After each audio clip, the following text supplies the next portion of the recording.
This is Andi Purewal for Boxing News. I'm joined by Dan Rafael here in Las Vegas. Dan, some performance from Terence "Bud" Crawford. He's stepped up 2 weights and he delivered a masterclass tonight. What did you make of what we saw in the ring?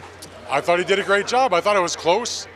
I had Canelo ahead in the early going, but I thought Crawford did an amazing job closing that fight down in the last few rounds, where he really started to back the supposed bigger guy up, although for me, they looked about the same size. But that was a brilliant performance, and what can you say? I mean, you got to give him his credit. He created a lot of history. He dreamt this fight. He willed it to happen.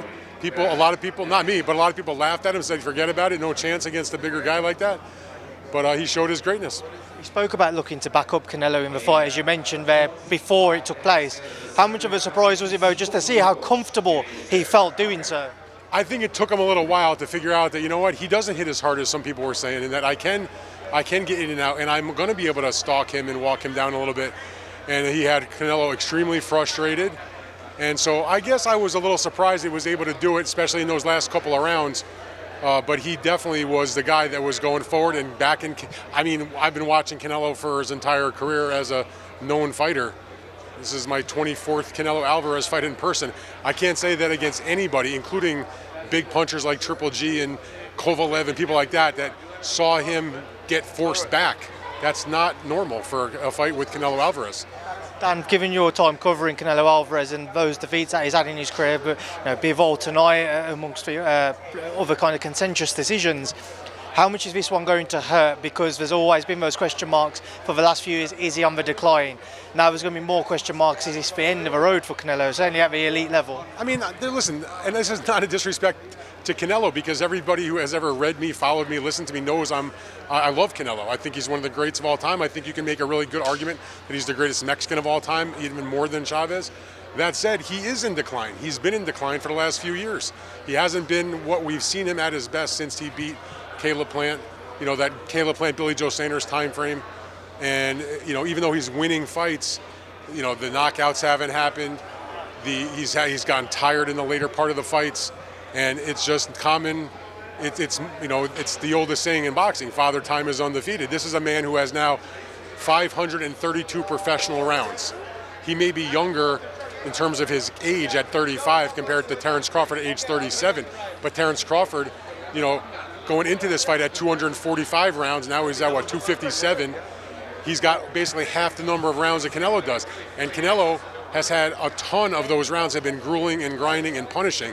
Certainly a lot more of those hard rounds than Terence Crawford's had. So it just stands to reason, you get to be that age in boxing, you're going to start to slow down. Now, all that said, it wasn't like he got blown out. It's like he didn't compete. It was a close fight. I mean, around here, around there, he wins the fight. So, yes, is he in decline? 100%.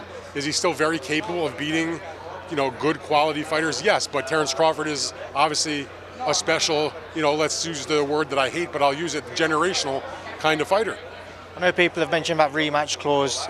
Dan, do you expect to see Canelo look to make the most of that? My understanding, there is no rematch clause in this fight. So now Turkey has 2 more fights with Terence Crawford. I mean, with Canelo Alvarez, but I do not believe that Canelo has the right to a rematch. That is what I'm told by members of his team. So even if he did, I don't think there'll be a rematch. Do you know where that started from then? Because a few people were mentioning that this evening. Because most people in boxing are idiots and they don't know what's going on. They don't do their homework. They don't make the calls and talk to the right people, and it just becomes a thing. And all of a sudden, it's like in a vacuum in the echo chamber, and it must be true, but it's not true. Last one from me, Terence Crawford. Where does he go next? It's a really good question. I mean, he made it very clear here at this press conference after the fight that he's not going back down to 154. He is the undisputed champion at 168. Now, whether he maintains the belts or not, who knows? There's going to be mandatory calling and all that. He doesn't need the belts, obviously, at this stage of the game. He can make huge money and have whatever fights he probably wants. There's nobody really of big name at 160.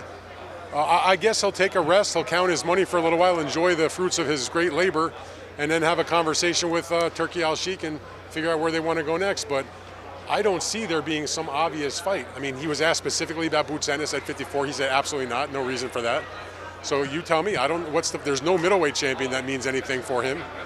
Is it, the guys that we were talking about, if Canelo had won, the winner of Eubank and Ben, 2, the Hamza Shiraz. I mean, those types of names. He's got mandatories. Mabili got the draw tonight in a great fight.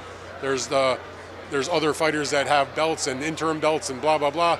So, nobody's going to rush Terence Crawford into his next fight. He'll take his time, and, whatever the next fight is, it's going to be a big one because, his name is even greater now than what happened going into this fight for him. So he beats Canelo Alvarez, it becomes a much bigger deal.